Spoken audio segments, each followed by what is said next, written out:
When wide riser bars on fixed gear bikes started becoming popular in 2015, I honestly thought they were pretty dumb. Back then, I thought it was pointless to have bars that are wider than your shoulders unless you're doing some sort of off-road riding.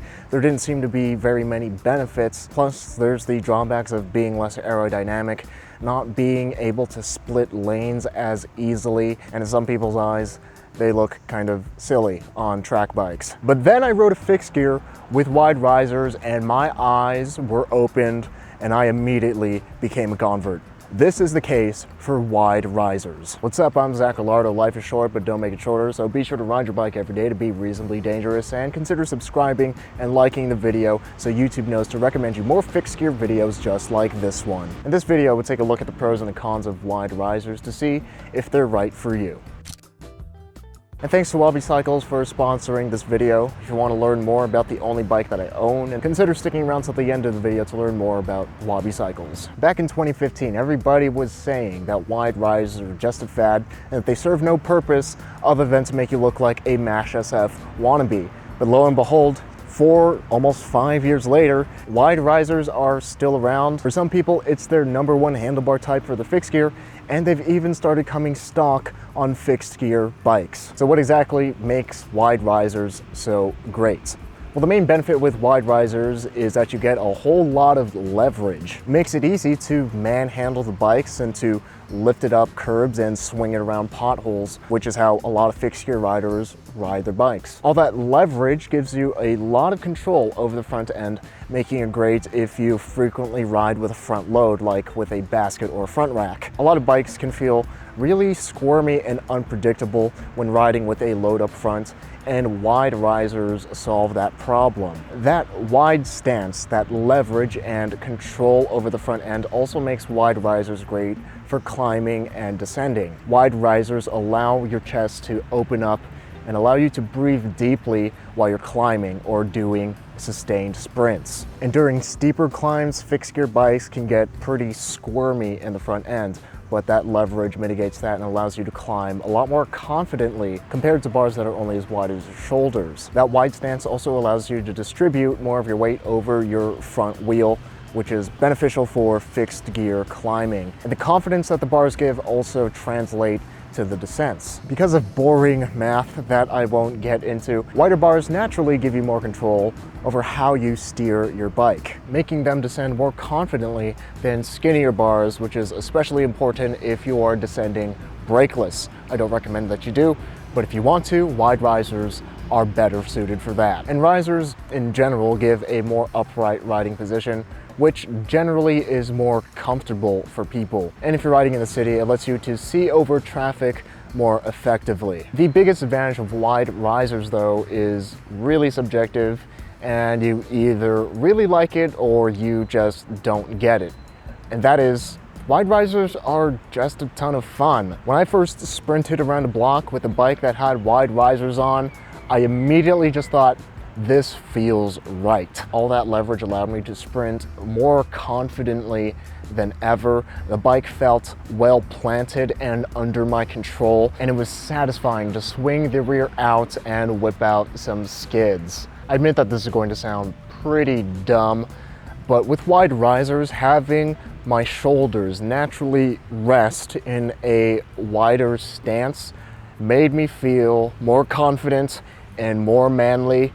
And those are feelings that I like. And when I was riding them on a review bike, there's just something about having all of that leverage under your hands that just makes you just constantly want to pop wheelies or fish and chips all day long. I can't do either of those things, but I still wanted to do those things. Wide risers are just a whole lot of fun, and you won't really understand that unless you've tried them before. Which is why I think wide risers haven't been just a fad as a lot of people have predicted.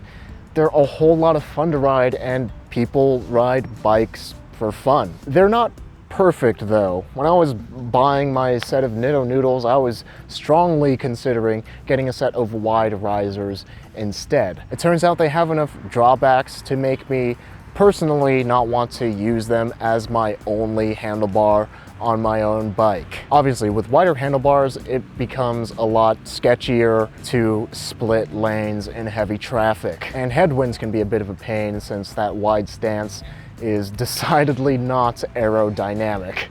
You can mitigate this a little bit by grabbing the handlebar closer to the stem and then bending your elbows, but of course it's not going to be nearly as effective as riding in the drops. They're also not great if you're just the type of person that wants to ride your bike as fast as possible. All that leverage can feel great for getting your bike up to speed from stops. It's a pretty bad hand position for maintaining speed. Risers inherently don't have many hand positions, meaning you can't reposition yourself and your body weight to be comfortable over longer rides. And wrist and arm soreness can become common between 30 to 50 mile rides with risers. And on even longer rides, this can lead to pain in your neck and back.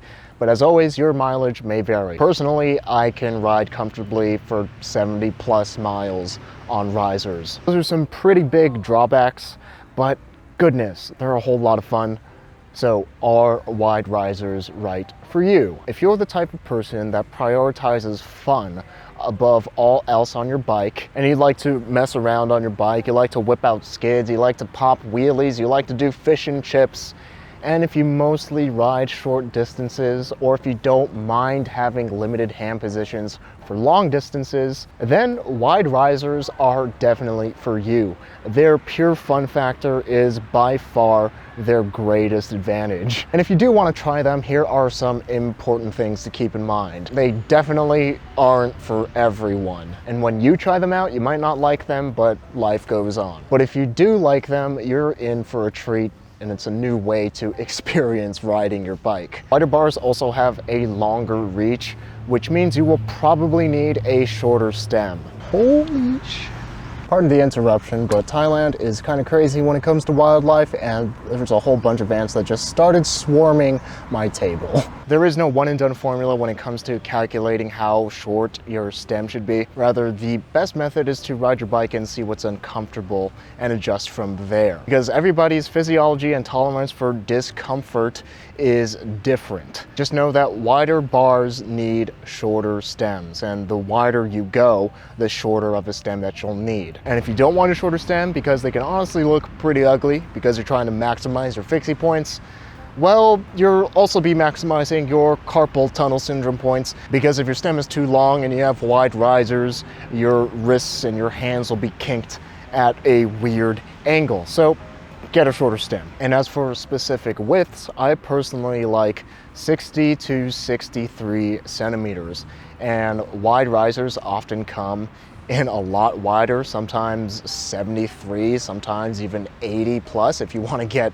some downhill bars. But if you can, it's always a good idea to get wider than you think you'll need, because you can always cut your bars down after the fact. You can never make them longer. And for specific recommendations for wide risers, you can find the Easton monkey bars pretty easily used on eBay. Usually they come in around $20 to $30. The downside there though is that they may already be cut to a width that you may or may not like. If you just want to get a new set of bars that's pretty affordable to experiment with, I really like the State Black Label bars coming in at 60 centimeters. For me, this was just about the ideal length, so if you don't want to cut the bars yourself, this is a good option. But at the same time, if you want to try something wider, this ain't it. If you want the ultimate wide riser bar, no compromises in terms of strength and finish and looks and width, then the Nitto B809 AAs are your best bet. These come in at a very manly and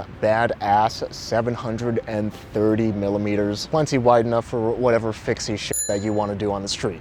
If I could have two sets of handlebars, this would be my number two, right next to my 48 centimeter Nitto noodles. Question of the day, did I miss any pros or cons of wide risers? Be sure to let me know in the comments so we can help those out who are trying to decide. Speaking of pros and not that many cons, shout out to Wabi Cycles for sponsoring the channel and making these videos possible. Wabi makes it easy for me to ride Wallace, my Wabi Special, as my only bike as I travel throughout Asia, since every one of Wabi's design choices are meticulously made to give the purest ride quality for the money. And Wabi executes those choices perfectly, handmade by master craftsmen in Taiwan and a friendly bike shop in Denver, Colorado that is eager to answer your questions and get you on a bike you'll love. Wabi's relentless attention to detail results in Wallace, my 58cm Wabi Special, weighing in at 17.5 pounds or 7.97 kilograms straight out of the box with no carbon components. That results in the best riding experience I've ever had with a snappy, lively ride quality that only top-tier steel can bring. If you're looking for a bike that could very well put an end to your search for the perfect bike, consider checking out Wabi Cycles linked at the top of the description, because it really is the closest thing that I've ridden to the perfect bike. Fixie famous shout out to Stand Strong 108 and all of these people for supporting the channel on Patreon to help me make more fixed gear videos. And if you haven't ridden your bike yet, stop watching me right now, because life is short, but don't make it shorter. So be sure to ride your bike every day to be reasonably dangerous, even if it is just around the block or just on the trainer.